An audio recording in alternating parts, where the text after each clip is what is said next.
I was, um, I continued to study it, and there was very much information that was coming out of the crop circles that had to do with fractals, the way those spheres, okay, each boundaries of the tetrahedrons divide. Here we can see it in another crop circle where the central part of the sphere divisions it has these crescent that seem to indicate rotation, angular momentum, which is what we're going to get into in a minute or after lunch. And then that division of space was fractalized over the field. And then eventually even structures like this that showed these spheres dividing in a rotational pattern. This one, crop circle, right across from a very well-traveled highway, which has Stonehenge on the other side. Okay? Very large crop circle that appeared. And then even larger ones, like so, that showed that spiraling division of space, that dynamic. And now I was starting to really link into I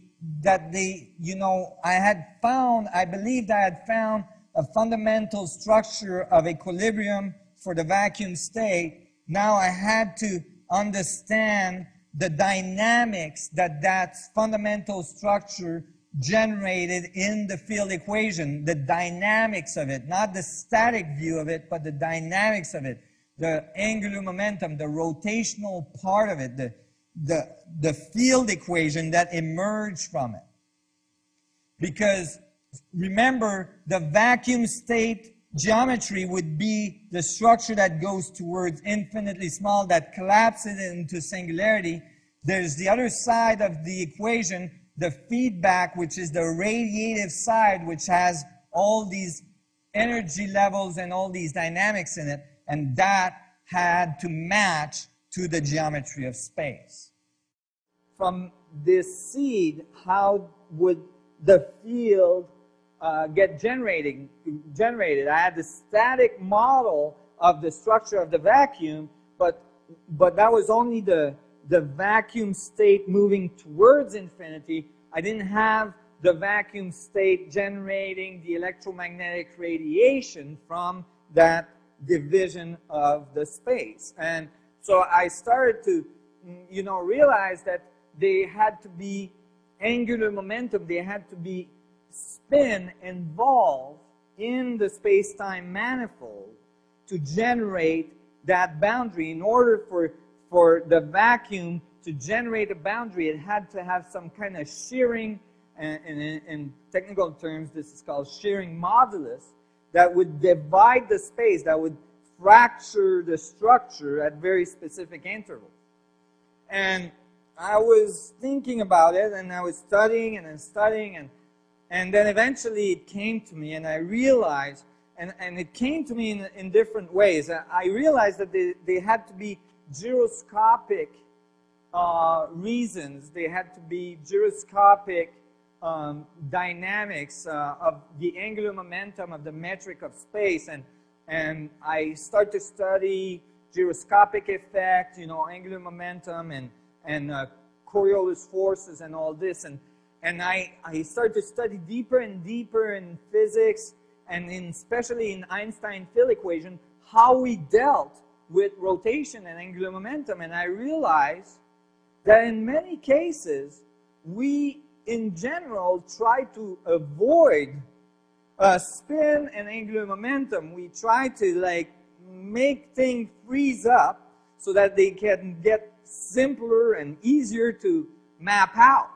But when we do that, then we most likely lose a very important component.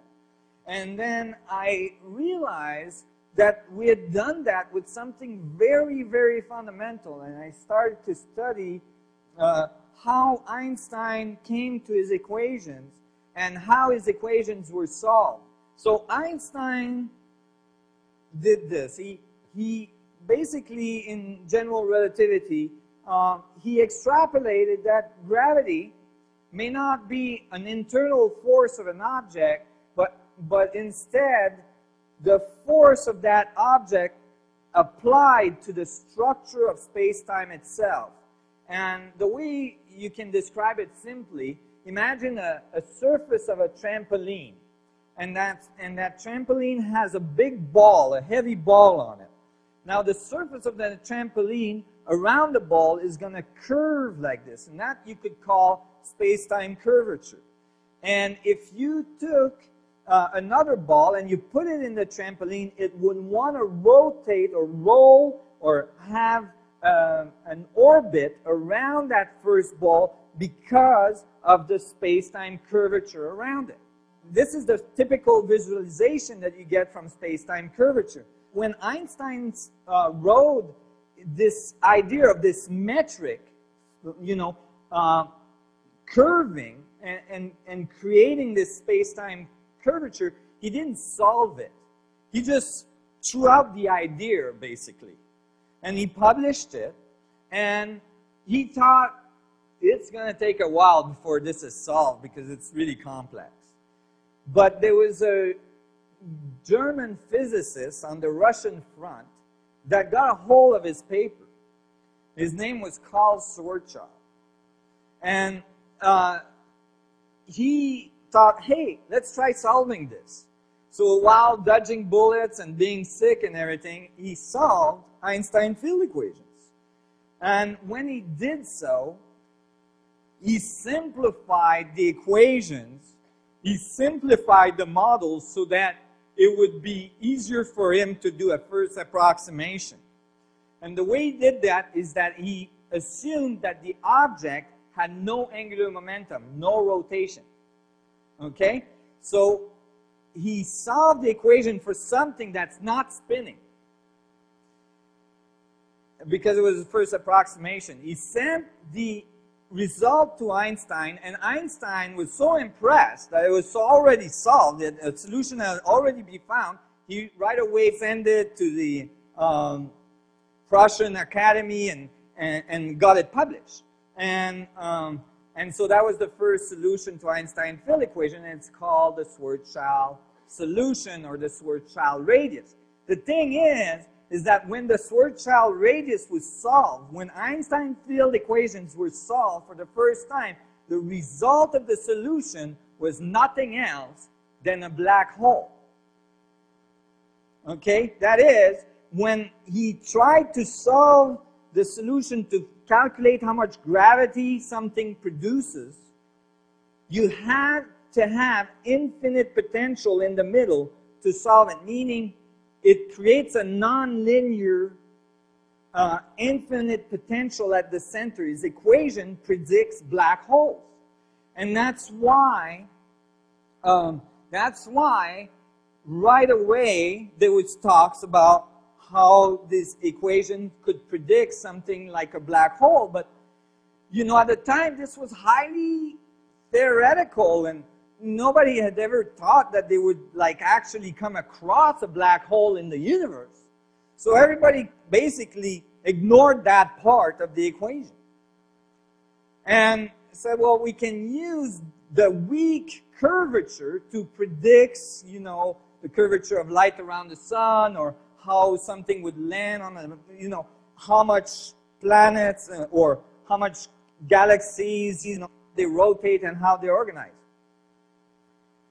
Now, I was, you know, this was very interesting, that the high curvature of the equation was never truly fully acknowledged, because when you approach the center of the equation with the curvature of space-time, the equation of Einstein goes towards infinity.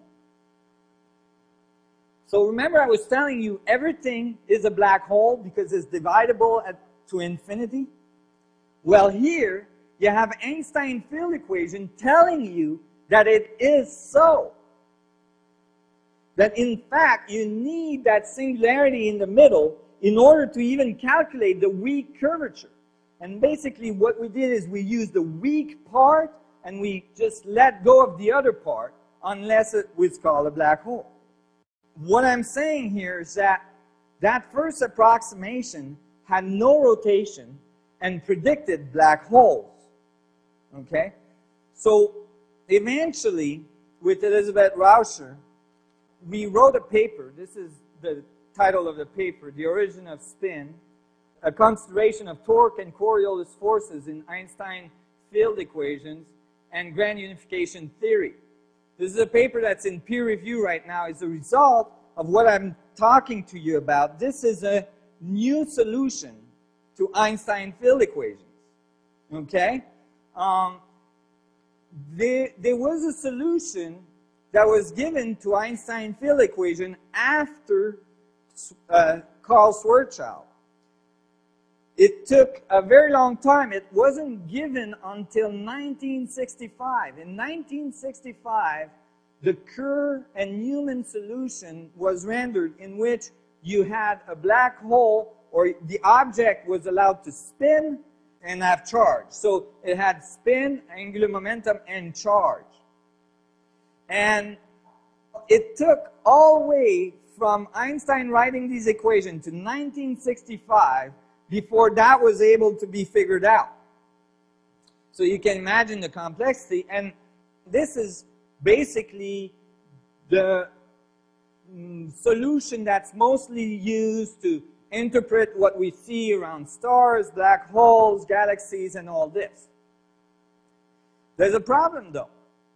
When you take these solutions and you apply them, for instance, to a galaxy or to the universal size, the result of the equation does not match observation. Okay?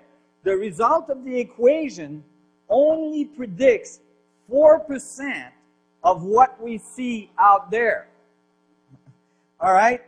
That is, in order for the universe to look the way it does, or for a galaxy to look the way it does, with the amount of mass that we are seeing in that galaxy or in the universe, and when we put it in the Einstein field equation, it doesn't match. What they have to do, and what they've done, which I believe is a complete cop-out, is that they've added the 98 or 96% of the mass that's missing and the energy that's missing. They called it dark matter and dark energy. It's very, very convenient. Instead of revising the equation, they assume that it's something out there that they cannot measure and that they cannot see. So that's very convenient, because who can tell them it's wrong? Right? They've been looking for dark matter and dark energy since then. I mean, it's been, almost, at least 10 years of, funding and detectors and all sorts of experiments to detect dark matter and dark energy. Now, I think they will detect something. However, I don't think it's going to be what they think it is. I think the error is in the equation. And the error in the equation is describing, if this error would be corrected, would describe something that's out there, but that's not dark matter or dark energy. It's only a force that allows these dynamics to happen. And that force, I realized, had been omitted. And I'm going to show you how I found that out. I studied the Kerr-Newman solution that had finally added rotation into the space-time, so that if an object was rotating, they could calculate that as well. The thing is when they did so, they wanted to get rid of complexity as well. Because angular momentum and gyroscopic effects are so complex, they did something very strange.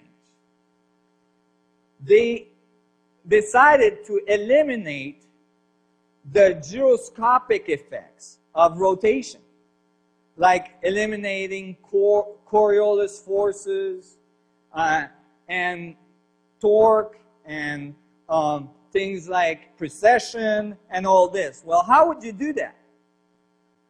Well, the way they did this is that they attached the frame of reference to the rotating metric so that there would be no force. Now, this is a little trick that's used in physics and that really tweaks the results. And because this is buried under enormous amount of complexity and very little people on this planet understand these complexities, it is not being noticed until now. Now, what they did is this. Imagine this. You've got a shaft that's turning, maybe on the lathe here, right? Or maybe there's a V8 motor spinning this shaft, right? And it's spinning at 5,000 RPM and you're in front of it.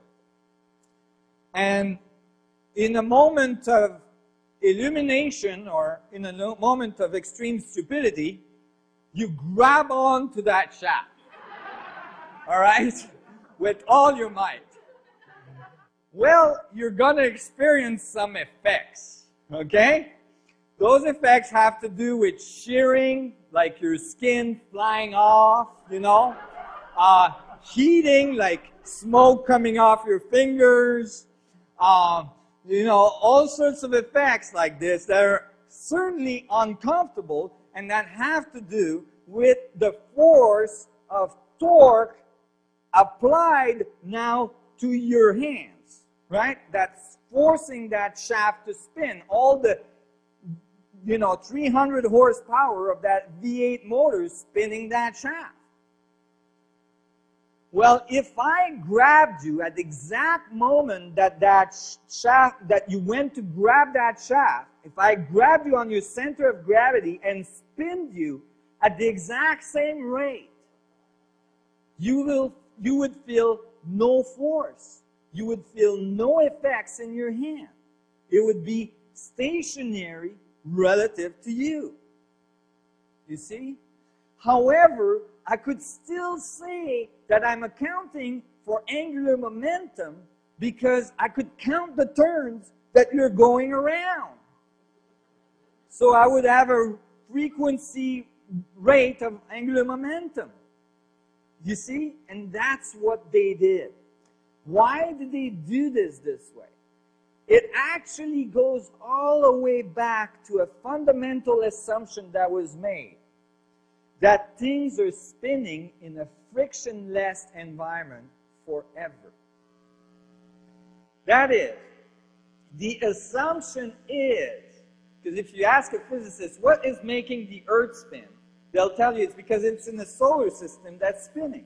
Then you say, well, what's making the solar system spin? They say, well, it's in the galaxy that's spinning. Well, what's making that spin? Well, that's in the supercluster. Well, what's making that spin? Well, that all started in the Big Bang. You see, son, if it had the Big Bang, sorry, I'm being cheeky. There was the Big Bang, and then all the energy through everything spinning, and it's been spinning in a frictionless environment since then. So we don't have to account for spin because it's inherent to the Big Bang. First of all, that doesn't tell you where the energy came from to generate that moment of impulse, but certainly it's a very, very large generalization because when you look around, we just happen not to be in a frictionless environment. I mean, it's the same thing at the atomic level. They tell you that electrons spin perpetually because of being in a frictionless environment. They got spinning at the Big Bang and they're still spinning now at 99.9 something the speed of light, right? Those electrons. Now that's a lot of spin. for a long time. And when you look out there, it just happens that it would be true if there's only one atom in the universe. But as soon as you have two atoms, now you have interacting fields. You have friction, you have collision, you have all sorts of things happening. Gravitational fields acting on each other. Not only that, in order for that statement to be true, then all objects would have to be solid, true and true, homogeneous, which we know they're not. For instance, the layers of the sun rotate at different rates and have huge amount of frictions between them. Think of the inside of the Earth. Is the inside of the Earth spinning in a frictionless environment? I don't think so. It's spinning at a different rate as the surface, obviously because we're getting a magnetic field resulting from a dynamo effect. So what's making the inside dynamo spin against the mantle? You're talking molten lava, not frictionless. Not frictionless at all. Solar winds in our solar system, the gravitational pull of the Earth. You see, here I have two eggs, and don't worry, I'm not going to throw them at you guys. That would be a first, eh? The presenter throws eggs. Bad crowd. Here I have a hard-boiled egg. Fairly, constant density, true and true. Okay? Here, an unboiled egg. High level of viscosity in the middle. Okay? I'm going to spin the hard-boiled egg on the floor. Now imagine this hard-boiled egg was in a frictionless environment, or a very low friction environment. It could spin, oops, let me try that again. It could spin constantly and homogeneously as it does here and slow down, but that's mostly because of friction on the floor, right? Now let's imagine that it was frictionless, but you could see how that could be possible. But now, let's try to spin an egg that has high viscosity at its core. It stops very quickly. Most of the angular momentum is absorbed by the viscosity of the central core of the egg. Galaxies are just like a non-boiled egg. It has all sorts of density, plasma density change, all sorts of friction, and all sorts of different levels of viscosity, and so is the center of the Earth. There is actually currently no appropriate geological description on how the moment of inertia of our inner core of the Earth occur. How do we get a magnetic field, and what's spinning that dynamo in the center of the Earth? Did you guys have bicycles when you were kids that had those little dynamo on the wheel that created enough current to put up a light in front so you could see at night? Well, in order to spin the dynamo, you still have to pedal. So there's got to be somebody pedaling. There's got to be something forcing things to spin. The new solution that we wrote detached the frame of reference from the rotating metric so that we have an appropriate description of the physics at hand. And the result is that you have torque and Coriolis forces applied to the system directly from the space-time manifold. So let's go back to the analogy of Einstein's field equation of the trampoline curving to generate gravity. So basically Einstein said gravity is the result of space-time curving like the surface of a trampoline. And basically what we say in this paper is that yes, and when space-time curve, it doesn't just curve, but it curls, just like water going down the drain, and that generates spin, angular momentum. And that's the source of the spin of all things. And that is an appropriate way to actually describe physics of angular momentum in the universe.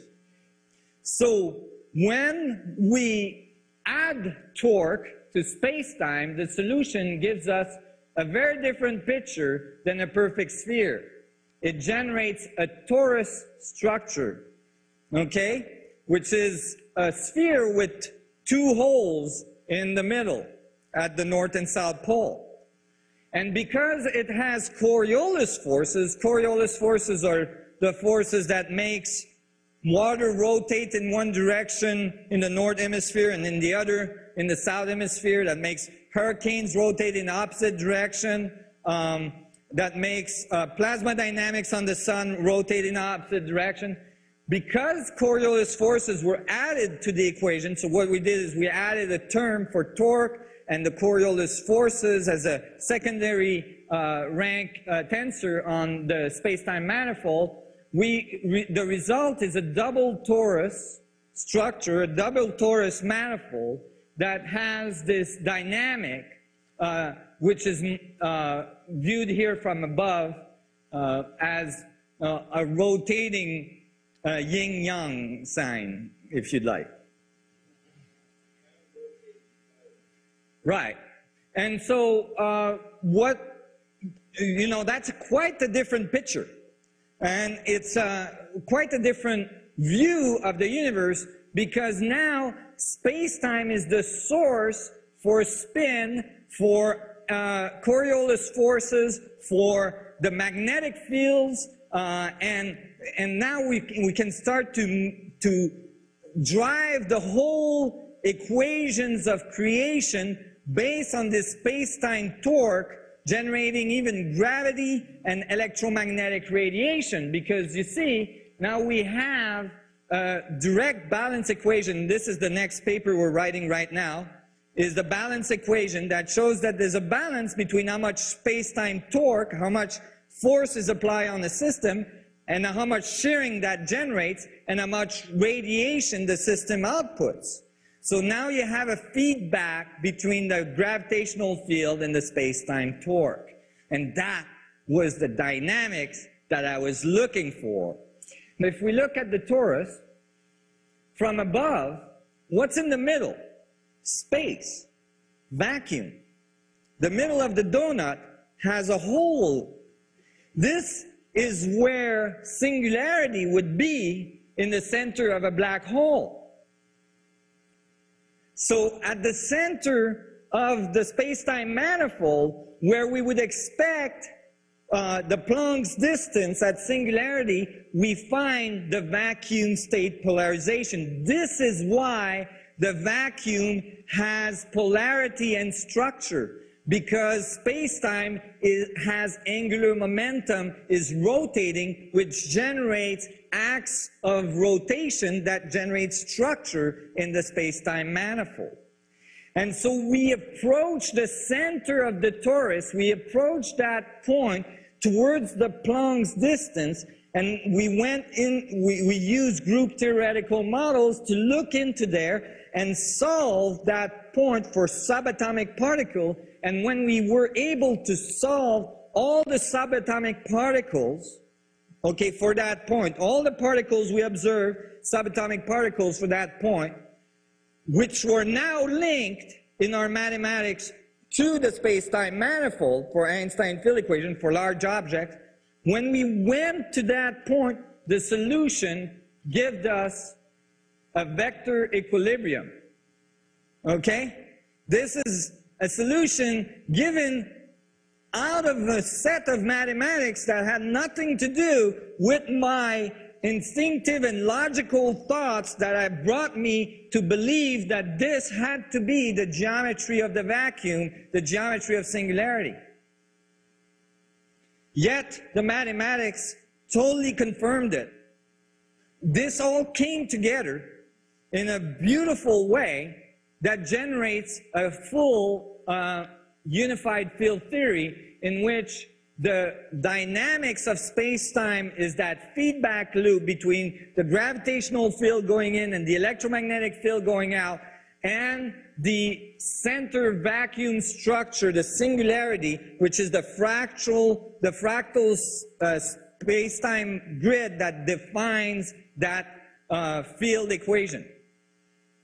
All put together, you get all the particles of subatomic particles and all the mathematics you need to solve gravitational fields, the electromagnetic field, the strong and weak force.